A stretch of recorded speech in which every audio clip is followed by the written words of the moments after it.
नमस्कार दोस्तों, स्वागत है आपका हमारे खबर वाले चैनल पर। आज हम ऐसे इतिहास समझौते की कहानी को लेकर आए हैं जिसमें भारत और पाकिस्तान के रिश्तों को हमेशा के लिए बदल दिया।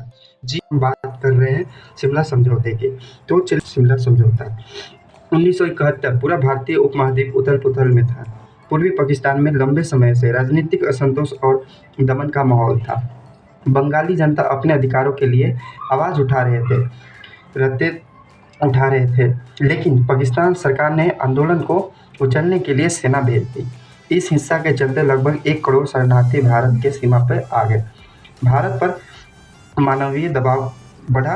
अंततः भारत ने 3 दिसंबर 1971 को पाकिस्तान के खिलाफ सैन्य कार्रवाई शुरू की और इस युद्ध का परिणाम बेहद निर्णायक था। केवल 14 दिनों में भारतीय सेना के पाकिस्तान को मात दी। पूर्वी पाकिस्तान को आज़ादी मिली और एक नया राष्ट्र बना बांग्लादेश।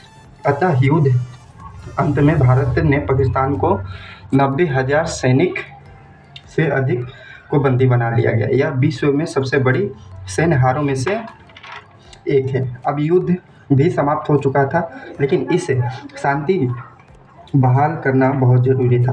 भारत और पाकिस्तान दोनों को एक ऐसे समझौतों की आवश्यकता थी जो भविष्य में अस्थायी शांति का रास्ता बन सके। इसी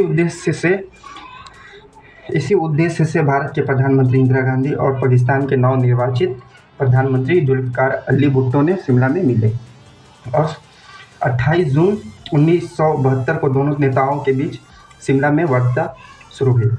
शिमला एक शांत और सुंदर पहाड़ी शहर था। अब दो देशों के तकदीर तय करने जा रहा था। वार्ता कठिन थी।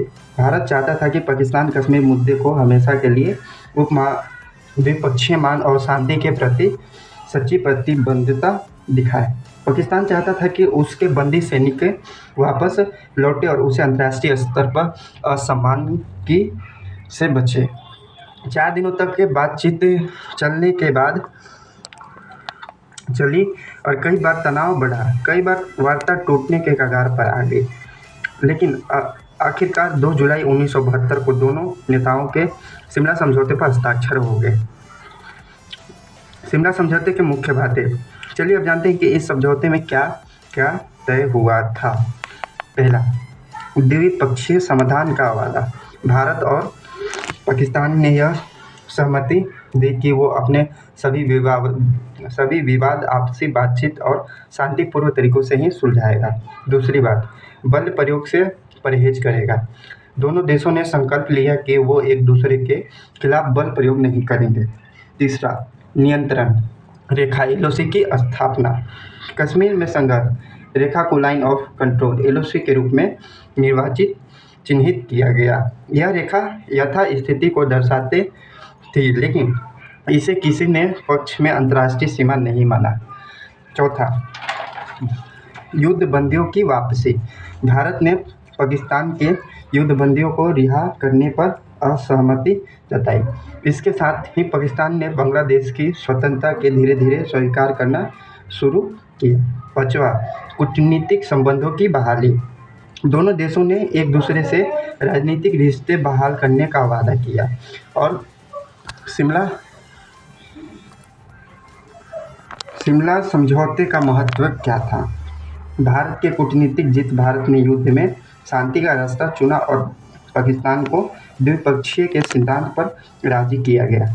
दूसरा, कश्मीर विवाद का फ्रेमवर्क तय किया गया। अब पाकिस्तान को यह स्वीकार करना पड़ा कि कश्मीर मुद्दा केवल भारत और पाकिस्तान के बीच का मामला रहेगा। मानवीय दृष्टिकोण। तीसरा, भारत ने सद्भावना दिखाते हुए 90,000 सैनिकों को बिना बड़ा बदला मांगे ही रिहा कर दिया गया। और आलोचना का विवाद क्या था वो भी थोड़ा महत्व तो जान लिए, और इसका विवाद क्या है वो भी समझ लेते हैं। लेकिन जैसा कि हर ऐतिहासिक समझौते के साथ होते हैं कि शिमला समझौते भी एक आलोचना हुई।